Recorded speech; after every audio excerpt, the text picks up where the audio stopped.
Welcome to the Oblate Lourdes Safeguarding training.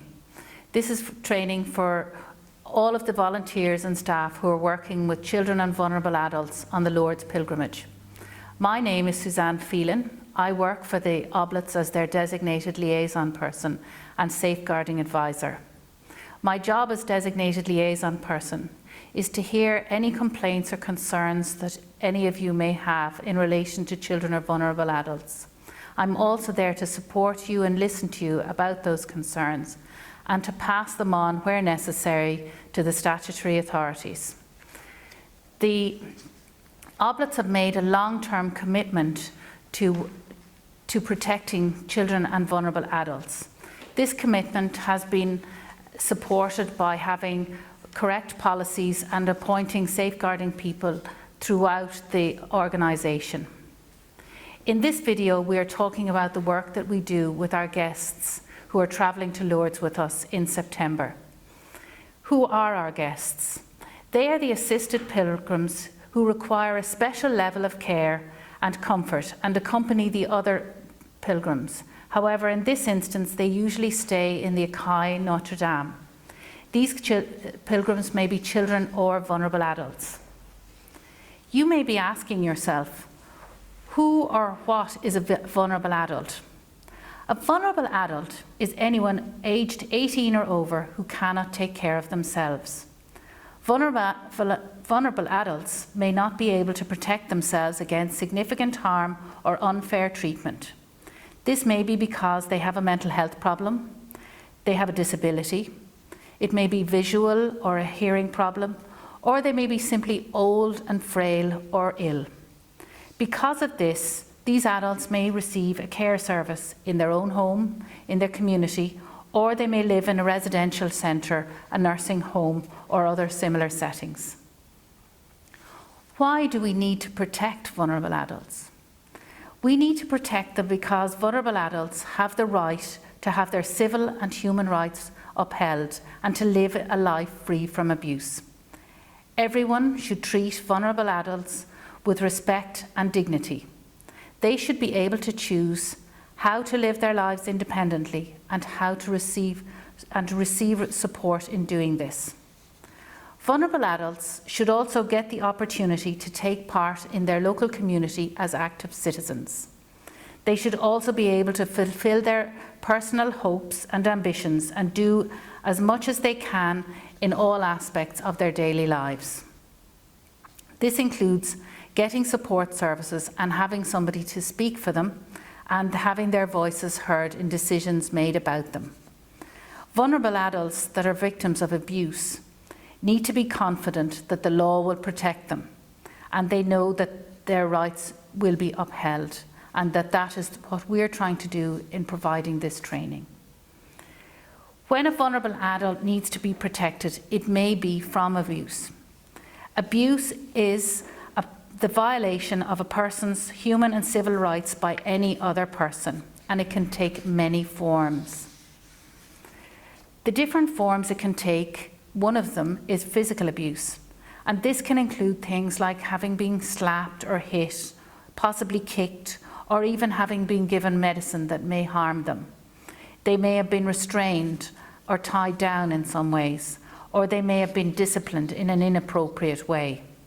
The kind of things that you may see when you're working with them would be somebody who might be bruised, they might have a fracture, they may have marks, or they simply may be very reluctant to be touched, and you may see that as unusual.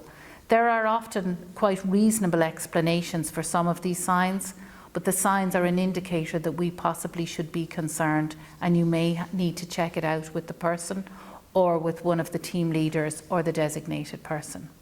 Another type of abuse that people may suffer from is psychological abuse. This can be emotional abuse, it can be verbal abuse, it can be people who are threatened or humiliated or even bullied in their home. The signs that you may observe around this could be someone who's very withdrawn, somebody who's so eager to please you, someone who may have some kind of compulsive behaviour, or they may simply not be able to do the things that you would expect them to be able to do. or they may demonstrate that they're not able to concentrate or focus on something. Another form of abuse that a vulnerable adult may experience will include things like a person stealing from them, cheating them out of something, using the vulnerable adult in some way for financial gain, putting pressure on someone to maybe transfer property, put something into a will, misusing or stealing their property. And a sign that you may, but it might be quite difficult on the pilgrimage to notice, would be somebody who was having difficulty with their finances. But you may note that somebody is very concerned about their money or very worried in some way about their finances, or they may indicate to you that they're not able to pay their bills or something like that. Occasionally, when an older person or a vulnerable person is being looked after, they may experience something like neglect or what we call acts of omission. And this is where an older person may not get something that they need. It may be that they have things that are withdrawn from them, or they're not given the help that they require, and this causes them to suffer. The signs that you might see that would indicate would be that they were in pain or discomfort. Someone may indicate that they often are hungry or thirsty when they're at home, or there may be some changes in their behaviour that would indicate this to you. Another very sad form of abuse that a vulnerable adult may be experiencing is that of sexual abuse. And this is where a vulnerable adult is forced to do things of a sexual nature that they either don't want to do or they possibly don't understand about. Another type of abuse that older people or vulnerable adults can experience is discriminatory abuse. And this may be because someone is discriminated because of their possible ethnic origin, their religion, their age, their gender, or even their disability, that they're now not able to do things for themselves, and as a result they're discriminated. You may be thinking, well, all of the people that come on the pilgrimage are well looked after, I have no concerns about them, and in all instances you're possibly correct. However, there may be times when you may become aware of some abuse in the life of one of our vulnerable adults. You may see or hear something. A vulnerable adult may tell you about some abuse that they've been experiencing. Someone, a colleague, a friend, someone else on the pilgrimage may tell you something that causes you to be concerned. You may notice an injury or some kind of a mark on one of the adults that are travelling with us. You may notice a victim or an abuser behaving in a way that alerts you that there's something going on. I would have to ask you that we all need to see the signs and be aware of them, and we need to break the silence. We need to tell someone what we think is happening. It doesn't matter if you are not sure.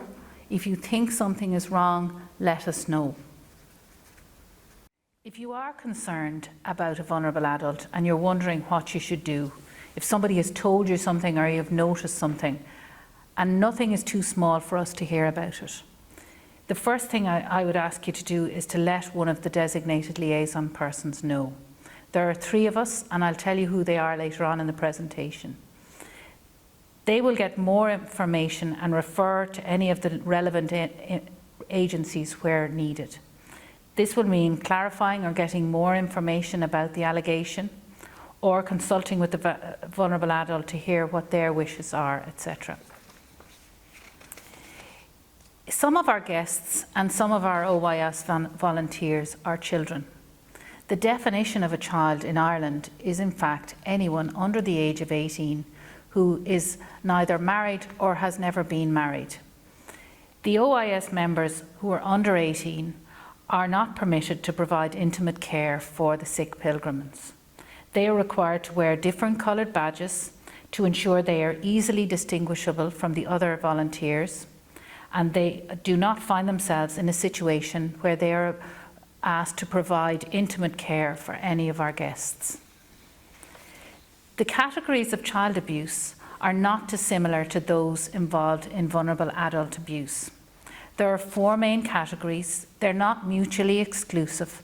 So if a child or a young person is experiencing one, they may be experiencing more. The categories are physical abuse, sexual abuse, neglect, and emotional abuse. If you have a concern about a child, either a pilgrim or an OIS volunteer, you may have that concern because of what somebody has told you. You may have observed it, or someone else may have told you. Check out your concern with the person themselves or with the leader in charge of the group, and make a report to the designated liaison person. It is not your role to investigate, and it's very important that if you have a concern that you act immediately and talk to a designated liaison person. If they are satisfied that there are reasonable grounds for concern, they are responsible for making a report as quickly as possible to TUSLA.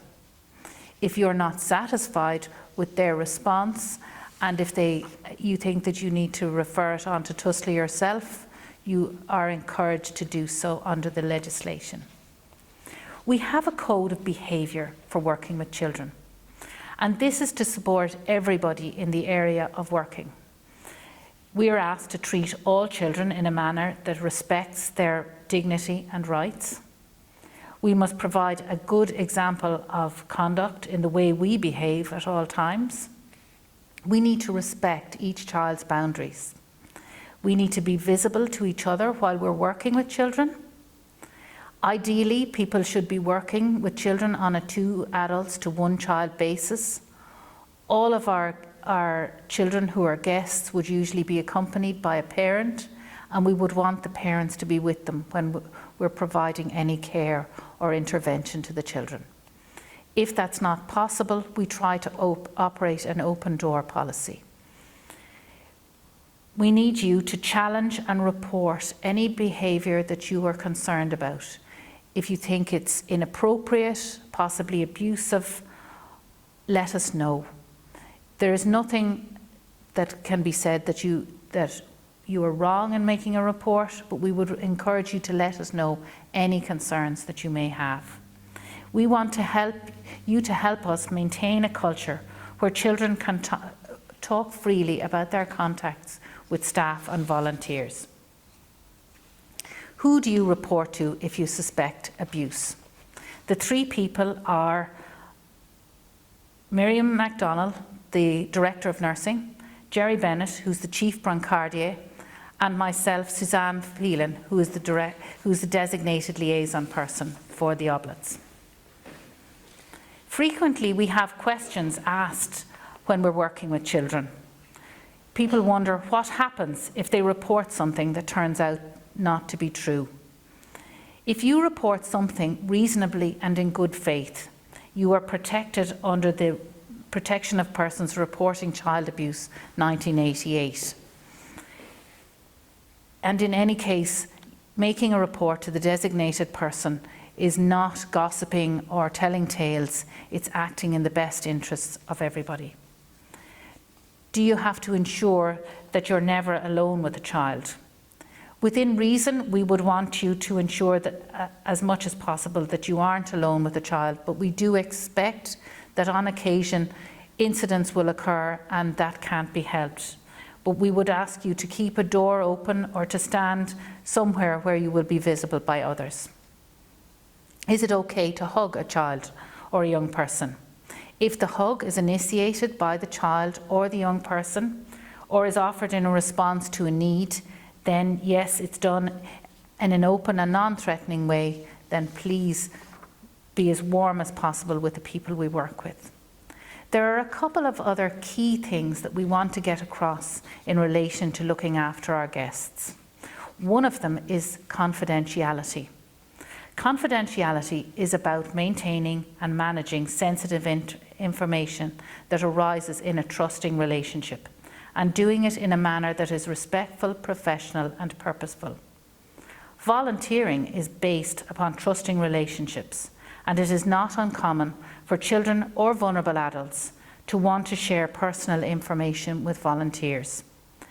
Any information that shows that a person is at risk must be shared with the designated liaison persons.